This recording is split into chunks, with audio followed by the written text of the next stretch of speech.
Assalamualaikum warahmatullahi wabarakatuh. Perkenalkan, nama saya Wina Septiana dari Manajemen 20A. Di sini saya akan menjelaskan sedikit mengenai saham dan nilai saham. Peraturan perundang-undangan, perusahaan yang melakukan penawaran sahamnya kepada publik disebut dengan perseroan terbuka, dan yang mencatatkan sahamnya di Bursa Efek Indonesia disebut dengan listed company. Sebelum membahas mengenai saham, dalam pembahasan mengenai saham terdapat beberapa istilah yang melekat pada saham, antara lain yaitu dividen, capital gain atau capital loss, stock split, reverse stock split, dan saham bonus. Di mana dividen merupakan bagian dari keuntungan perusahaan yang dibagikan kepada pemegang saham berdasarkan keputusan rapat umum pemegang saham. Lalu capital gain atau capital loss. Capital gain merupakan selisih antara harga beli sebuah saham dibandingkan dengan harga jualnya, di mana jika harga jualnya lebih tinggi dari harga beli, maka hal tersebut disebut capital gain, atau istilahnya pemegang saham mendapatkan keuntungan setelah menjual saham yang dimiliki sebelumnya. Dan begitu juga sebaliknya, jika harga jual lebih rendah dari harga beli disebut dengan capital loss, atau istilahnya pemegang saham menanggung kerugian setelah menjual saham yang dimiliki sebelumnya. Lalu ada stock split, yaitu pemecahan nilai nominal saham sehingga menjadi lebih kecil. Pemecahan saham berimplikasi pemecahan harga saham sesuai dengan rasio stock split. Jumlah saham beredar akan meningkat sesuai dengan rasio split. Rasio stock split suatu perusahaan adalah perbandingan satu lembar saham akan menjadi beberapa lembar saham setelah dilakukannya stock split. Dan reverse stock split yaitu dilakukan dengan tujuan untuk menyelamatkan perusahaan emiten agar tetap memenuhi persyaratan untuk tetap menjaga status listing dalam perdagangan pasar modal.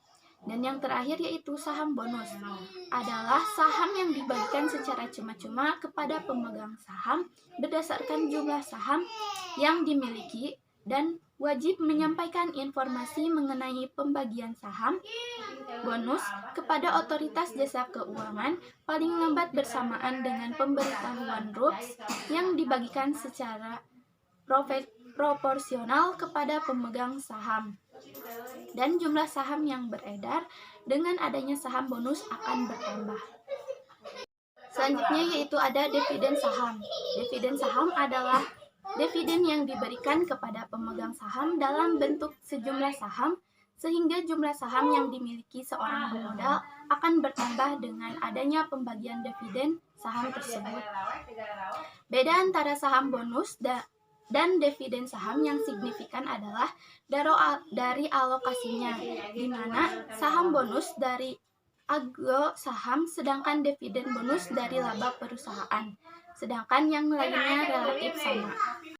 Lalu di mana dan bagaimana proses transaksi jual beli saham dilakukan? Proses transaksi jual beli saham dilakukan biasanya pada perusahaan efek, yaitu perusahaan yang mendapatkan izin dari OJK untuk melakukan usaha penjaminan emisi efek, perantara pedagang efek, dan atau manajer investasi.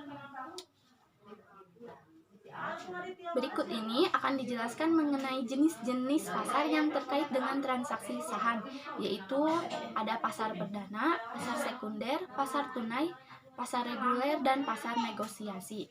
Pasar perdana merupakan proses penjualan perdana emisi efek setelah memperoleh izin emisi dari Kepala Eksekutif Pengawas Pasar Modal (OJK) atau yang sering juga disebut IPO. IPO adalah proses penjualan pertama kali ke masyarakat sebelum dicatat oleh Bursa Efek. Pasar perdana dapat terjadi ketika investor ditawari surat berharga oleh pihak penjamin emisi atau underwriter lewat perantara broker sebagai agen penjual surat berharga. Lalu ada pasar sekunder, yaitu merupakan tempat jual beli surat berharga yang telah dicatat di Bursa Efek.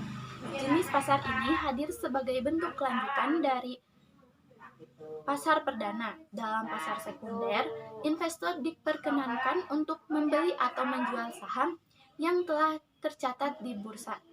Setelah penawaran penjualan di pasar perdana dilaksanakan, kegiatan transaksi yang terjadi bukanlah antara investor dengan perusahaan lagi, namun antara investor satu dengan yang lainnya. Lalu ada pasar reguler. Pasar di mana perdagangan efek di bursa dilaksanakan berdasarkan proses tawar-menawar secara lelang yang berkesinambungan oleh anggota bursa efek melalui JATS, dan penyelesaiannya dilakukan pada hari ketiga setelah terjadinya transaksi bursa. Lalu ada pasar reguler tunai, di mana perdagangan efek di bursa dilaksanakan berdasarkan proses tawar-menawar secara lelang yang berkesinambungan oleh anggota bursa efek melalui JATS, dan penyelesaiannya dilakukan pada hari bursa yang sama dengan terjadinya transaksi bursa. Dan yang terakhir yaitu pasar negosiasi. Pasar di mana perdagangan efek dilakukan melalui proses tawar-menawar secara individual antara anggota bursa atau nasabah melalui satu anggota bursa atau nasabah dengan anggota bursa. Selanjutnya ada indeks saham. Indeks saham merupakan sekumpulan saham yang dipilih berdasarkan kriteria dan metodologi tertentu serta dievaluasi secara berkala di dalam perdagangan saham. Manfaat indeks saham salah satunya adalah dapat digunakan oleh para investor, baik investor langsung maupun pada fund manager, dalam menentukan dan mengukur pencapaian strategi investasinya. Karena umumnya indeks tersebut digunakan sebagai benchmarking atau acuan dalam melihat performance dalam melakukan pengelolaan portofolio investasi. Di Indonesia sendiri, satu-satunya institusi yang mengeluarkan indeks saham yaitu Bursa Efek Indonesia. Dan sekarang ini, Bursa Efek Indonesia sudah mengeluarkan 38 jenis indeks, dan beberapa jenis indeks diantaranya yaitu ada indeks harga saham gabungan atau IHSG, yaitu indeks yang mengukur kinerja harga semua saham yang tercatat di pasar utama dan papan pengembangan Bursa Efek Indonesia. Yang kedua ada IDX 80, yaitu indeks yang mengukur kinerja harga dari 80 saham yang memiliki likuiditas tinggi dan kapitalisasi pasar besar serta didukung oleh fundamental perusahaan yang baik. Yang ketiga ada LQ45, yaitu indeks yang mengukur kinerja harga dari 45 saham yang memiliki likuiditas tinggi dan kapitalisasi pasar besar serta didukung oleh fundamental perusahaan yang baik. Lalu ada IDX 30, yaitu indeks yang mengukur kinerja harga dari 30 saham yang memiliki fundamental tinggi dan kapitalisasi pasar besar serta didukung oleh fundamental perusahaan yang baik.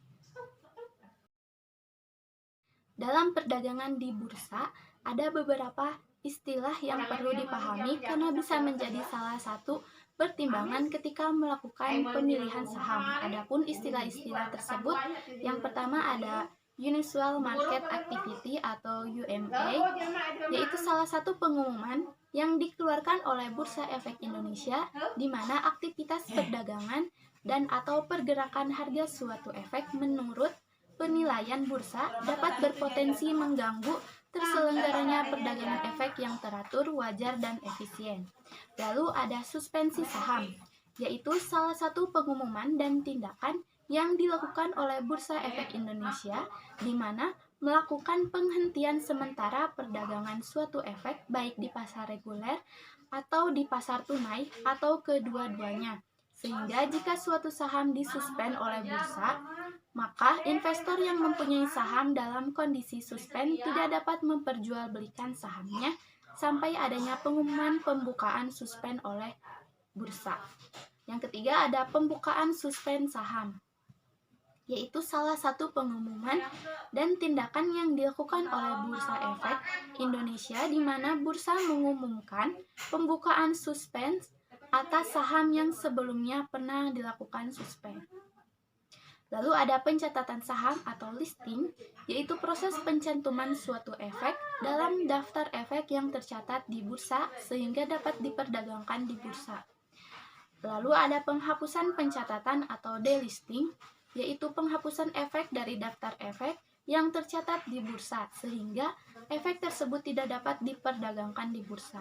Dan yang terakhir ada pencatatan kembali atau relisting, yaitu pencantuman kembali suatu efek dalam daftar efek yang tercatat di bursa setelah efek tersebut dihapuskan pencatatannya di bursa atau delisting.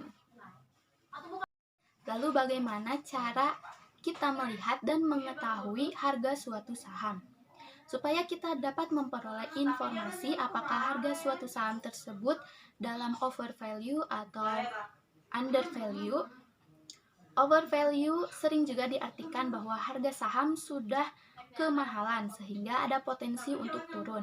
Sedangkan undervalue atau harga sahamnya kemurahan sehingga ada potensi untuk naik. Berikut penjelasan mengenai nilai intrinsik, nilai pasar, dan nilai buku suatu saham. Yang pertama yaitu nilai buku. Nilai buku adalah nilai aset yang ada dalam neraca perusahaan setelah dikurangi dengan semua kewajiban yang dimiliki. Nilai ini akan meningkat jika perusahaan mencatat laba dan begitu juga sebaliknya. Nilai buku mencerminkan hasil dari kinerja perusahaan secara historis sejak pertama kali perusahaan didirikan. Lalu ada nilai pasar, yaitu total nilai saham beredar yang dimiliki perusahaan berdasarkan harga saham yang diperdagangkan. Nilai pasar suatu saham biasanya berbeda dengan nilai bukunya karena nilai pasar mencerminkan ekspektasi investor terhadap prospek kinerja atau resiko perusahaan di masa yang akan datang. Lalu yang terakhir ada nilai intrinsik, yaitu nilai wajar yang seharusnya dimiliki oleh sebuah saham yang diperoleh dari perhitungan valuasi saham. Dalam memperhitungkan valuasi saham atau nilai intrinsik saham, ada beberapa metodologi yang bisa dipergunakan. Adapun nilai intrinsik inilah yang digunakan oleh investor dalam memutuskan pembelian penjualan sebuah saham yang dimilikinya. Mungkin cukup sekian yang dapat saya sampaikan, kurang lebihnya mohon dimaafkan. Terima kasih atas perhatiannya. Wassalamualaikum warahmatullahi wabarakatuh.